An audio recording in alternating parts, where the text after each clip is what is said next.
Thankfully, no one watches the bass player, so I don't think anybody saw it, but that was the closest I came to a major catastrophe, I would say, on stage.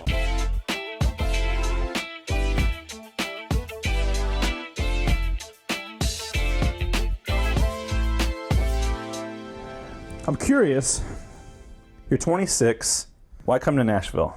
Because Nashville seems like it's the place to be if you're a musician. Everywhere else, it seems like the goal is to get to Nashville, and I guess I took the jump and decided to come out here and make it happen. Nice. So I assume you're here to play bass, right? That's right. When did you first pick up the bass? I picked up the bass when I was, let's say, 19 years old, when I couldn't find a bass player myself.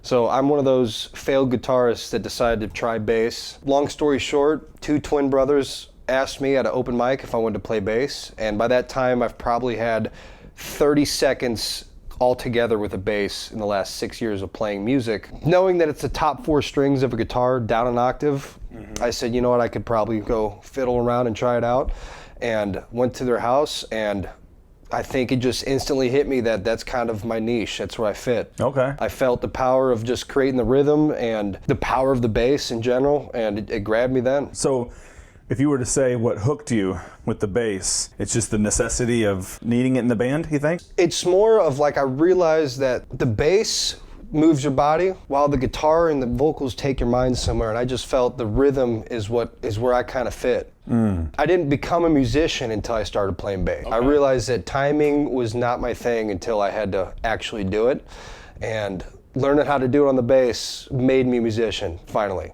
Nice. And ever since then, it was game on.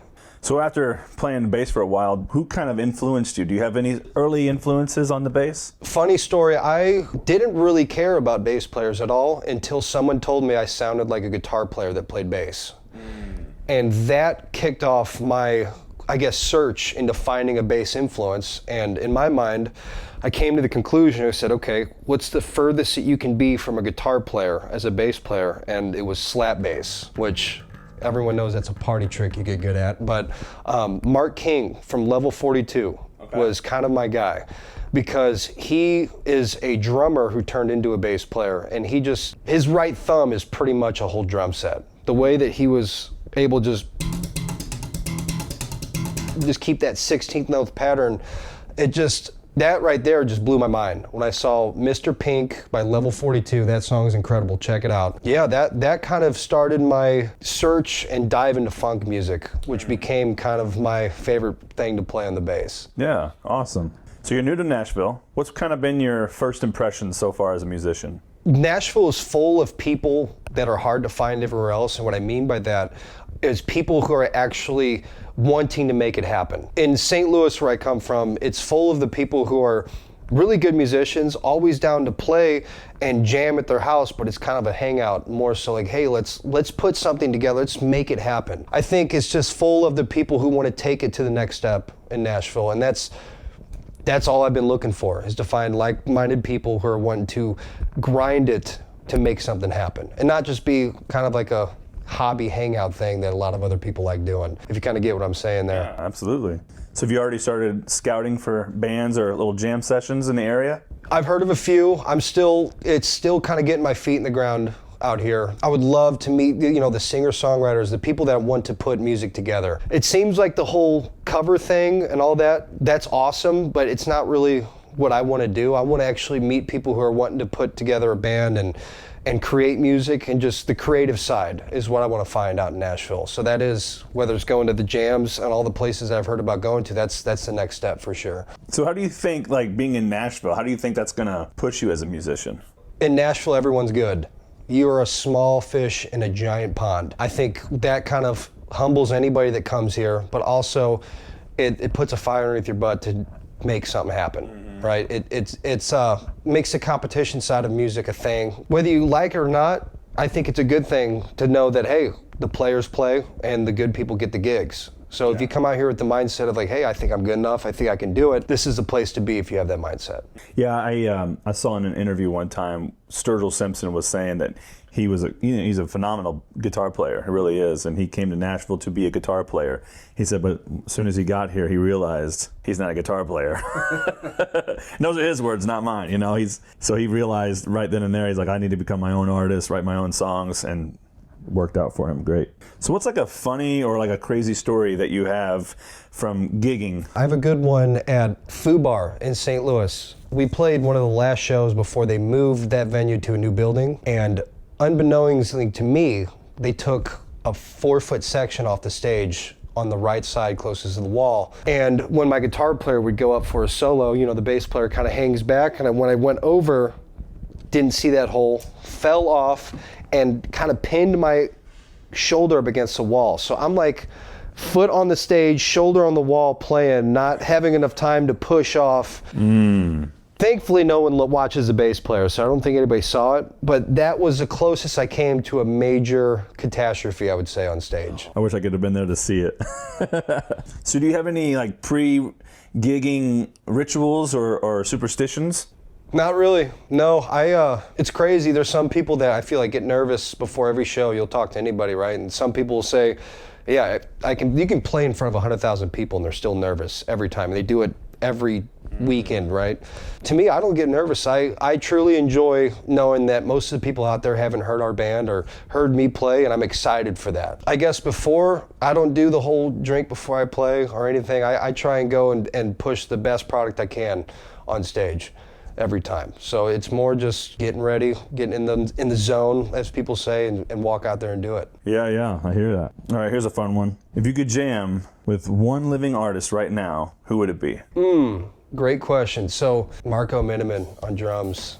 Okay. He's the drummer for the Aristocrats I know of, and he is, to me, one of the most insane drummers I've ever heard in my life. And I recommend anybody to go check out the Aristocrats. Any one of their albums, any one of their songs, definitely check them out. He's a madman behind there. So you got your bass in your hand. Can you show us a fun riff that you like to play around with? Ooh, fun riff. Pretty much kind of going back to the guitar days, I like to do chordal stuff on the bass. Try and make the bass pretty sometimes. So yeah, can you show us an example of that? Yeah, so couldn't tell you what chord it is or what chords they are, but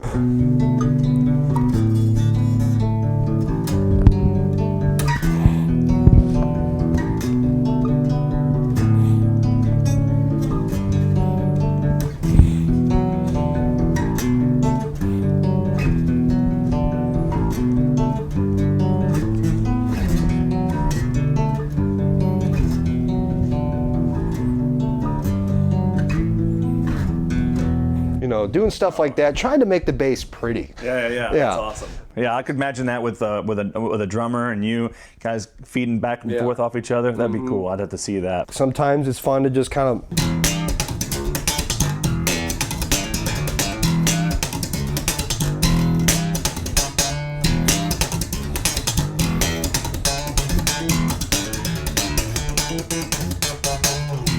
stuff like that. You know, it's fun to kind of riff out and do stuff like that, yeah. Sweet, man.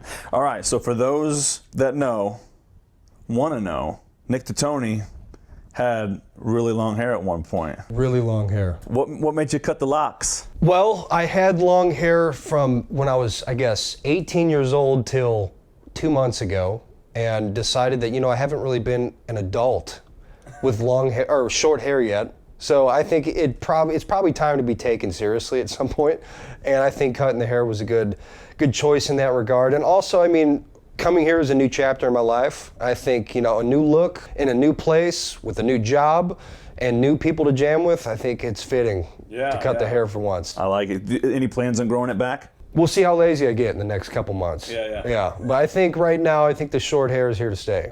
Awesome, man. You want to do a little jam? Let's do it.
yeah, dude. That's awesome.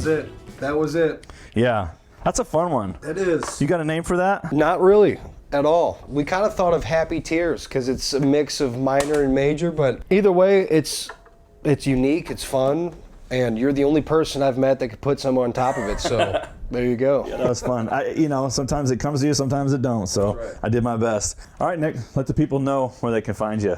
You can look me up on Facebook or Instagram. The Facebook is just my name, Nick Titone, and Titone is Tit1, Titone. The Instagram is Nick_Titone, and if you guys want to jam or want me to lay something down on one of your tracks, hit me up. Nice, Appreciate buddy. it. All right, Thank man. you so much. Yeah, next time. Yep.